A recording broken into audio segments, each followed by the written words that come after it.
তো বন্ধুরা সবাই কেমন আছেন? আশা করি ভালো আছেন। আমার ভিডিওতে ক্লিক করার জন্য অসংখ্য ধন্যবাদ জানাই। তো 14ই ফেব্রুয়ারি কিন্তু এসআইআর এর ফাইনাল লিস্ট কিন্তু প্রকাশিত হতে চলেছে, কিন্তু এমনটাও শোনা যাচ্ছে নাও হতে পারে এসআইআর এর ফাইনাল লিস্ট প্রকাশ 14ই ফেব্রুয়ারি।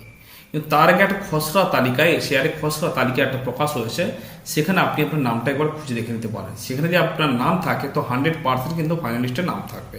তো সেই লিস্টটা আপনি কী করে চেক করবেন? তার জন্য চলে যাবেন গুগলে, গিয়ে টাইপ করবেন এনভিএসপি, করার পর ভোটার সার্ভিস পোর্টাল আসবে, এখানে ক্লিক করবেন। করার পরে এখানে দেখতে পাবেন ডাউনলোড ইলেকট্রাল রোল রয়েছে, এখানে ক্লিক করবেন। করার পর একটা অপশন দেখতে পাবেন এখানে, এই যে রয়েছে, এখান থেকে আপনি আপনার স্টেটটা সিলেক্ট করবেন। তো আমি ওয়েস্ট বেঙ্গল করে নিচ্ছি এখান থেকে। তারপরে এখান থেকে আপনি আপনার ডিস্ট্রিক্টটা সিলেক্ট করবেন। তারপর এখান থেকে আপনি আপনার অ্যাসেম্বলি কনস্টিটিউয়েন্সিটা সিলেক্ট করবেন।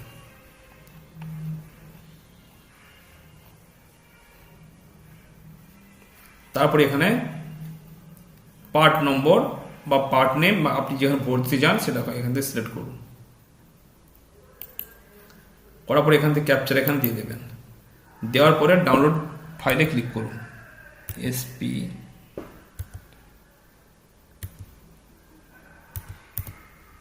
এবার ডাউনলোড সিলেক্টেড পিডিএফ এখানে ক্লিক করুন। করার পর ডাউনলোড অলরেডি হয়ে গেছে, এবার এটাকে ওপেন করবেন।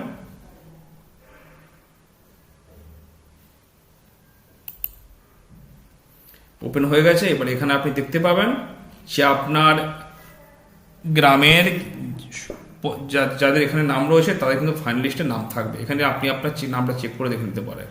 ঠিক আছে বন্ধু, এই যে দেখুন এখানে সবার নাম রয়েছে, পিতা কিংবা স্বামীর নাম রয়েছে, ওটা আপনি চেক করে দেখে নিতে পারেন। তো ভিডিওটি কেমন লাগলো কমেন্টে জানাতে ভুলবেন না। ভালো থাকবেন, সুস্থ থাকবেন।